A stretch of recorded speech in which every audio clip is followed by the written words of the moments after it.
Welcome to The Power of a Father's Blessing, a podcast about faith, fatherhood, and finding hope.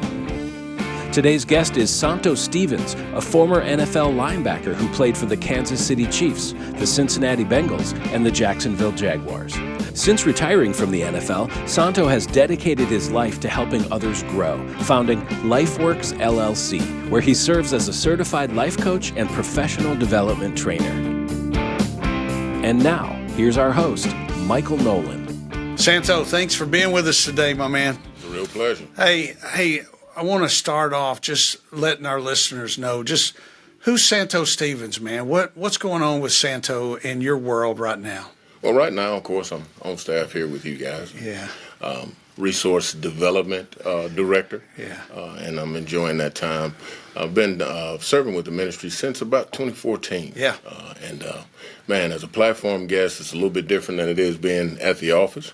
But, man, through your leadership, I think we're doing some big things. Man, that's great. Well, thanks for being involved with not just the ministry for that long, but, Bill Glass, of course, was an NFL player. And he's like, man, God's given us a big platform to be able to come in and really, when we go into juvenile jails and prisons, I mean, they really want to come and meet former NFL players. They're attracted to come and listen to some stories, know that you're real. You're just not somebody that they saw on Sunday on TV, and that you're just a personable guy. And so, but Bill just, because he lost his dad at 14, and he went into prison, he really recognized the fatherlessness. Right. And so when he preached this message about the power of a father's blessing, he knew it firsthand what it was. So, man, tell us a little bit about your upbringing and your relationship with your father. Yeah, my dad, Fred, it's my guy, man. Yeah. When you talk about youth and you talk about guys not having dads, my father was that type of guy where I would come home and there'd be a bunch of kids sitting on the steps at our house. Yeah. And they'd be eating whatever he's eating, right? He was a guy, real big country guy, real gregarious, had a lot of jokes, man, but we had a lot of fun in that house. Yeah. And kids gravitated towards that. Yeah. I mean, there was a couple of foster homes up the street from us, and those kids somehow found their way to the house, and they would sit outside and they would eat pickled pig feet and, jars of pickles and just different things. If he was eating whatever he was eating, they were eating it with him. And, he welcomed that because he wanted to make sure that whatever they were missing, that he could help them with that. Yeah. What'd your dad do? What was his... So my dad was a forklift operator. Really? Right? I mean, he worked in the warehouse overnight. Okay. Right? And so my whole life he would tell me, listen, I'm the best that ever did it. Right? And so that was a story that we all used to just laugh, just like, okay, Dad is proud of his job, right? Yeah. And officially, I guess the title would be logistics. Yeah. Because he was one of those guys that even if we went into a grocery store produce department, he could take the apple or whatever piece of fruit. If you held it up and he said, that's a 252, that goes to such and such so-and-so place. And he knew what locations it was supposed to be in. But as a forklift operator, he would tell you flat out he was the best to ever do it. Yeah. So I think I had just graduated college. Yeah. And he was coming up on maybe, I'd say, 25, 26 years. Yeah.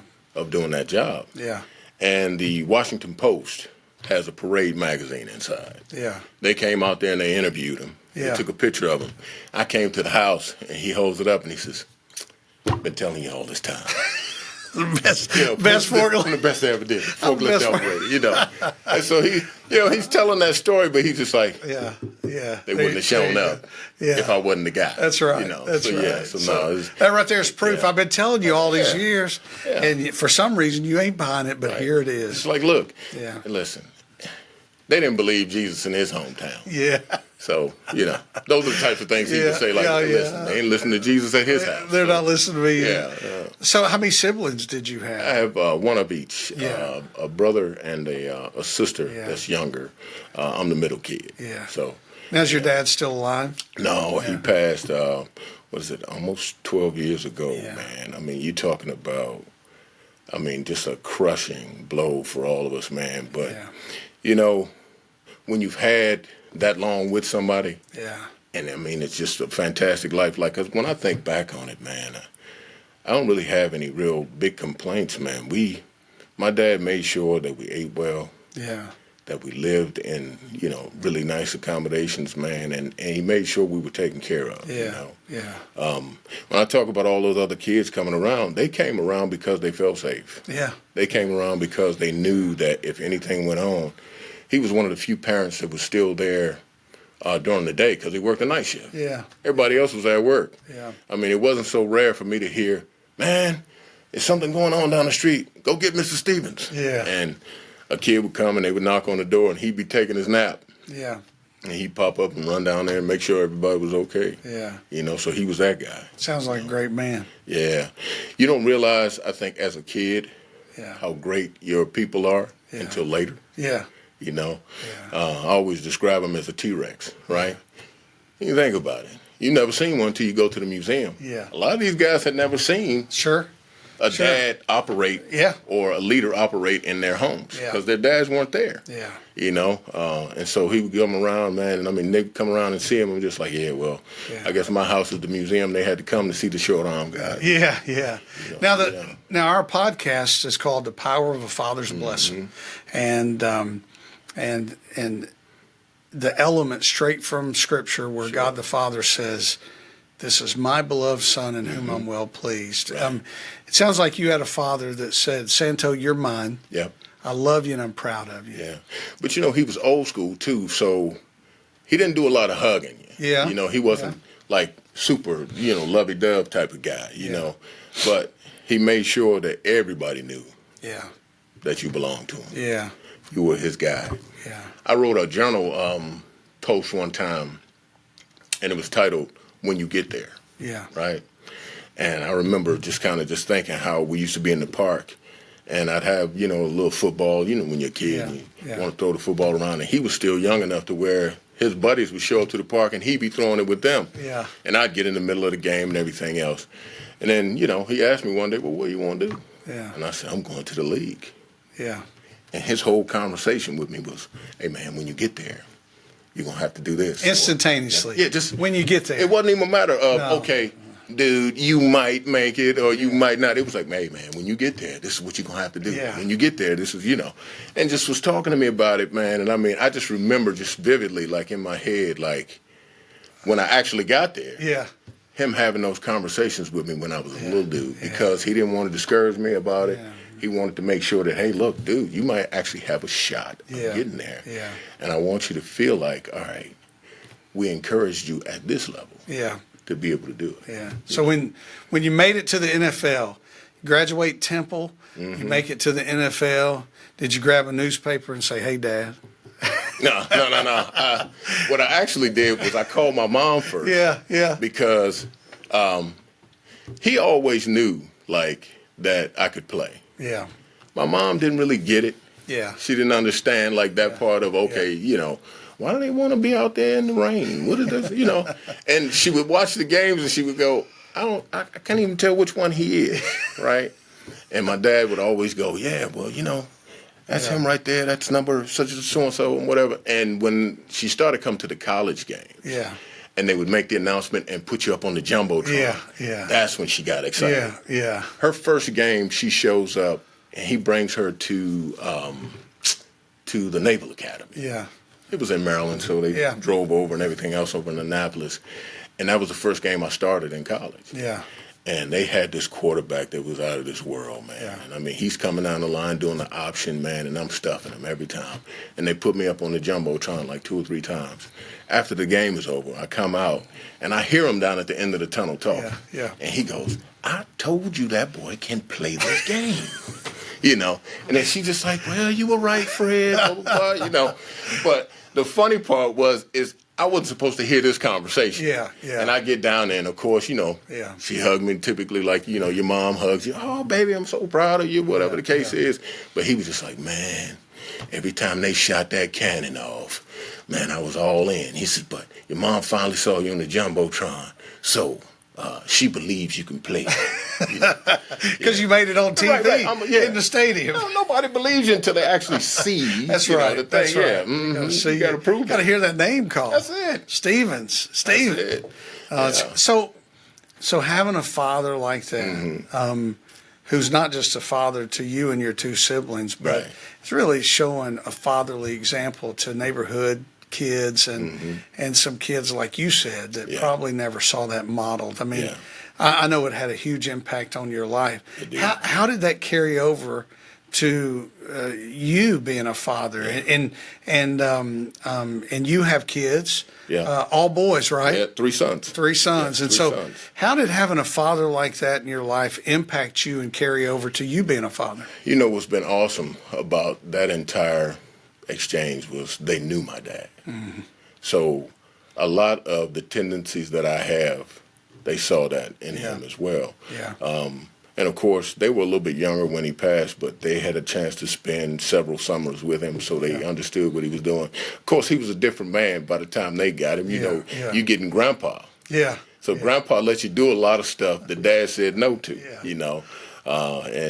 You know, it was just great to actually see them interact with him. And you know, one of the greatest stories that I have about the weekend that we had the funeral, all of nieces, nephews, little younger cousins, everything else, they were all sitting on the front porch. Well, that's kind of where my dad used to hold court at the house where he retired. And so he's sitting on this porch swing that he had reinforced up there, and he used to talk to them from there. And all of them used to come out, and they would take naps out on the front porch with him and everything else.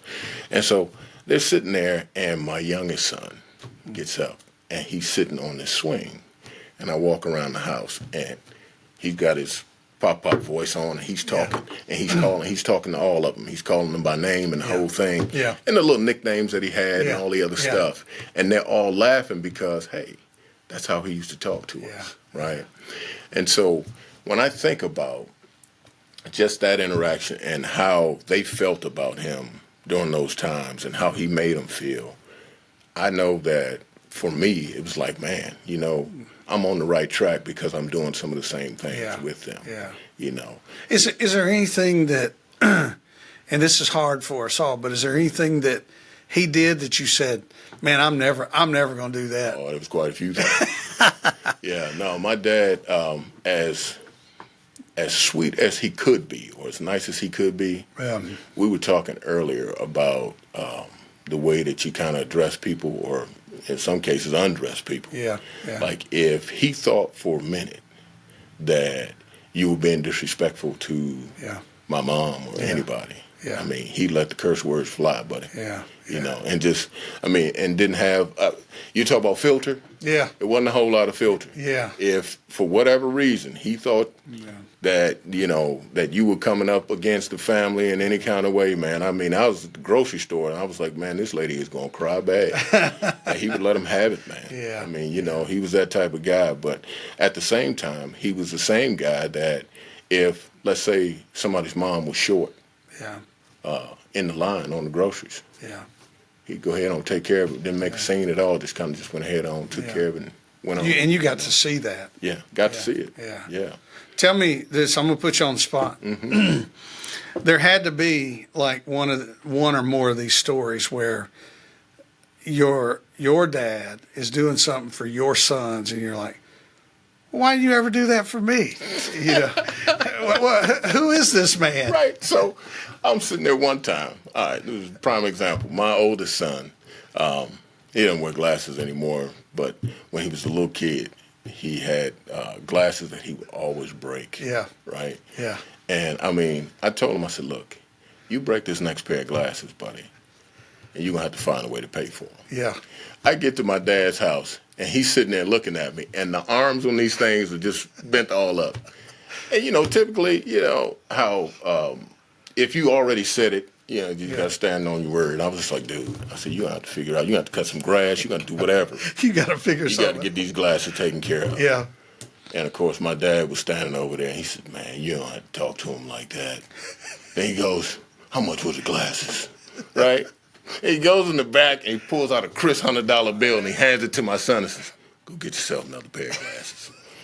I was like, man, you would have made me scrape gutters or whatever, man, to get this thing taken care of. You talking about you ain't got soft in your old age. Oh, man. You know, I didn't say that to him because he was mad that I talked to him about the glasses like that, sure. man. And, you know, so, you know, when I look back on it, though, I was going to buy him anyway. But, you know.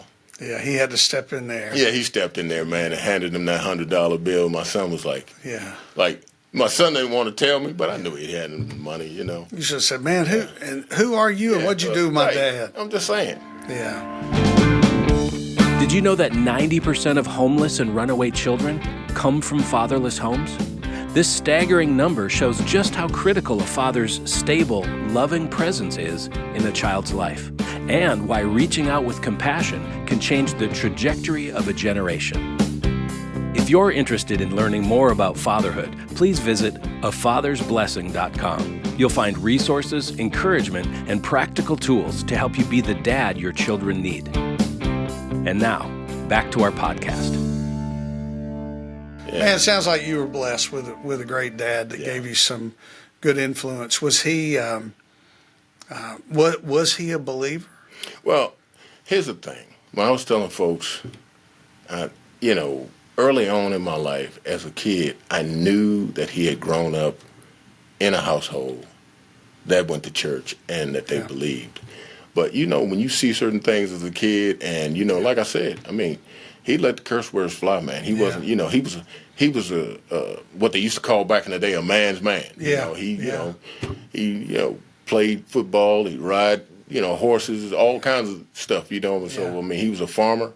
He was that guy. So, I mean, you never really knew as a kid how much that he had inside of him that, you know, really believed in that word, because I never really saw him read it and quote scripture the same way.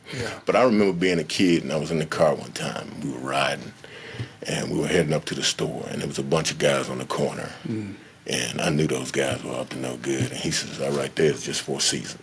And he kept going, and I was like, I don't even know what he's talking about. It's for a season, And so, you know, he said a few things, man. And then one time we were standing there, and I said, "Dad, I said, you gonna water your garden?" He said, "Some folks plant, some folks water." He said, "But it's God's job to bring the harvest." And he said, "I planted. And I'm trusting him to go ahead on it." He's going to water it for you. That's right. He said, he's going to take care of it. He said, "She'll be a thunderstorm a little later on tonight. I'm not really worried about it." But that was probably one of the first times that I really understood that he knew. He was bringing concepts. He was giving you scripture and life that he had in his heart. He just didn't throw the addresses out there, man. I mean, it was just really good stuff, man. And when I think back on it, how rich that was, man, you know, just in just practical application, you know, and it was there, man. And I mean, just, you know, time after time, if I think back on it, I'm just like, man, he must have known, really knew, you know. So, How's it like? What's it like being a father of three young men? And do you bless your boys? Do you let them know? It's different now, man. I mean, I'm a lot softer than he was, man, as far as that's concerned, man. They know they can break me down a little bit, man. And so they get mad sometimes, though. I remember showing up to the school one time, and the teachers, they knew I would show up at the school. And, I mean, they just, you know, the lady at the front office looked over her glasses. She said, "Why are you here, Mr. Stevens?" I said, "Routine maintenance." And I would type up my little name tag, and I put it on. I walk over there, and any of the guys that were struggling, like, you know, God bless them, but everything's electronic now, and so you can see the grades and everything else. And so if one of the guys was struggling, they knew I would show up to the school. And so I'd show up to the school, and I'd look, and I'd call them out of the classroom. They'd come out of the class. And so my oldest son was standing there, was just like, "Dad, everything is okay. I got it. Grades back up in this class. Everything's good." I said, "Okay, great." And I looked over in the class, and I said, "Well, I'll see you later." And I grabbed him by his head. And everybody in the classroom goes, "Oh, my God, that's so embarrassing." Right? But that's something like my dad would show up to the school, but he would have never done that, right? He'd have been just like, you know, his typical deal with me, even through college, was, "You good?" And I'd be just like, "Yeah, I'm good."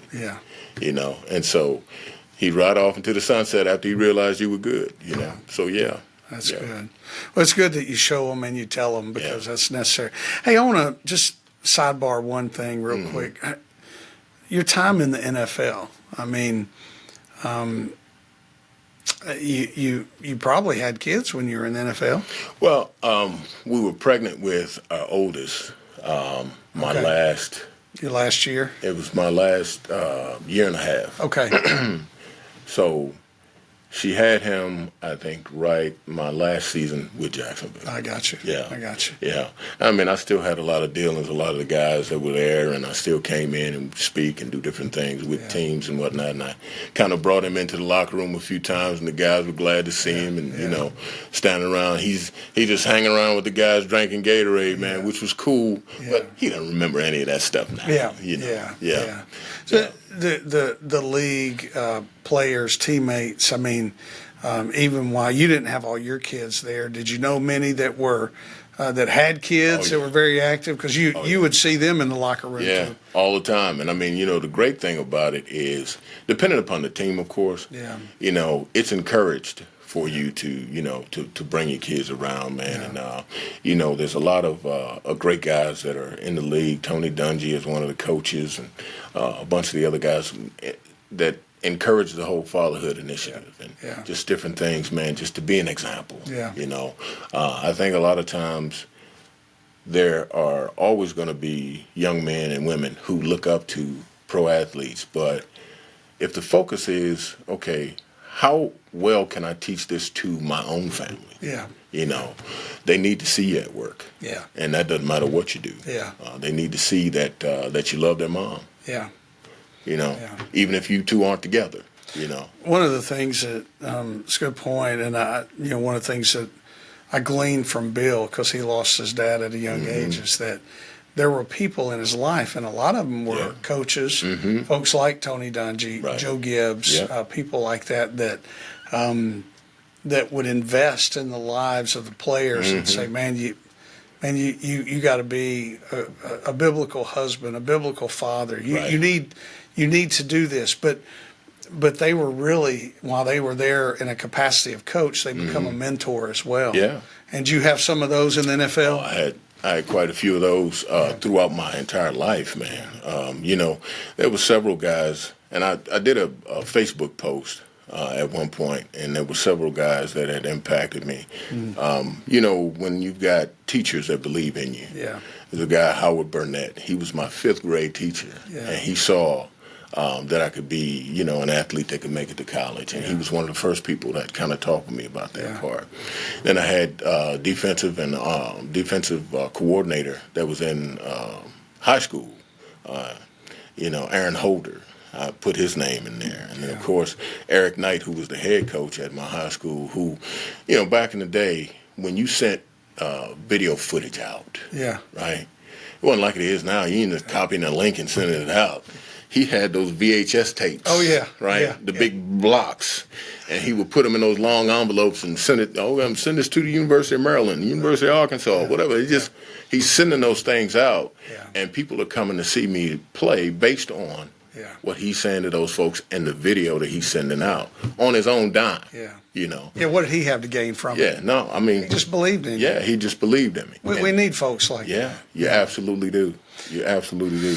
Santo, having a great dad growing up, you've been, and I know, a great dad to your 3, and they're young men now. What piece of advice would you give to fathers based on, and really, and I mean this with all seriousness, you have wisdom that's been passed on from your father to you. Now you have wisdom of raising 3 young men with a great wife, Damaris. But what would you pass on to young men right now that maybe had great fathers or maybe didn't, but now they're fathers? I think you nailed it a little bit earlier. Like, when my sons come into our house, of course, you haven't seen them. You don't know what they've been through out there and everything else. I've always told them, I said, listen, I don't care what's out there. When you get here, this is where you recharge. It's like you're out there and you're doing whatever it is you're doing out there. When you come here, want you to feel like you can recharge, you can relax. I said, your mom cooks almost every day. Yeah. I said, you come to count on that, so they come through there. But the first thing that happens when they come in there is, doesn't matter how long ago it was we saw them, you hug them right away. Yeah. Because you just don't know. Yeah. You don't know what they've been through. Yeah. And so you hug them right away, man, and you just kind of let them know, man, listen, I love you. Get you a plate. Come on, let's sit down. We talk about whatever you want to talk about. Yeah, that's good. And so I would encourage folks, man, that, just like you said before, let them know every single time you see them that they belong to you, man. So, I love that. Man, you belong. I got confidence. I'm proud of you, and I love you. The NFL, man. Yeah. Men's men. I mean, a lot of male pride, testosterone, whatever you want to call it. Why is it so hard for men to be able to tell their kids or to say, man, you're mine, I love you, and I'm proud of you? Why is it so hard? It's a pride thing for a lot of guys sometimes, and they don't want to seem weak. Yeah.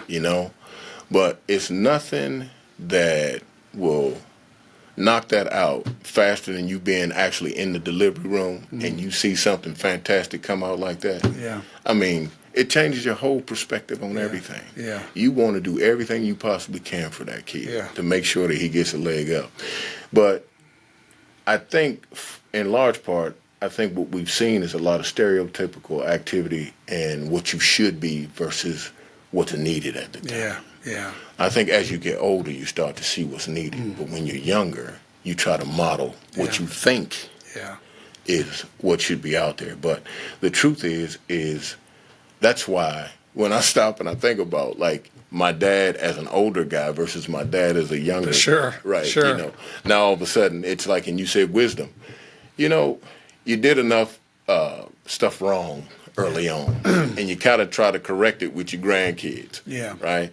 And I don't know how I'm going to be with mine, but I know for a fact it's going to be a whole lot softer. I hope I don't make as many mistakes as I did with this first set. But I just think that a lot of times we try to mimic what we think is the way that it should be versus what's actually needed at the time. And the older that you get, you start to realize that what I saw from before wasn't necessarily what my kids, my family, and the young men and women that they'll grow into need. And so you become what they need at that time. That's good. That's good. Well, man, thank you again for being here. I want to challenge everybody that's going to be listening to this podcast. I'm gonna give them the Mr. Fred Stevens challenge, and that is, find some kids in your neighborhood, in your church, in your community that haven't seen that modeled, because they're hungry for it. They're thirsty, and let them know, man, I'm glad you live in my neighborhood. I'm glad that I got to know you, and man, I love you guys, and I'm proud of y'all, and y'all keep doing it. And I think if we could, it's hard in today's society because people are protective of their kids and don't want you talking to them. But all we got to do is be positive, encouraging, and give them this message. Let them know that we can model good fatherhood and things that they haven't seen. Sure. So I'm sure appreciative of your dad for doing that. And thanks again for being here, brother. Absolutely. Thank you, Mike. All right. The Power of a Father's Blessing podcast is brought to you by Bill Glass Behind the Walls. We'd love for you to experience the power of sharing hope firsthand. Come with us behind the walls and be part of something eternal. Visit behindthewalls.com to find an event near you and sign up today.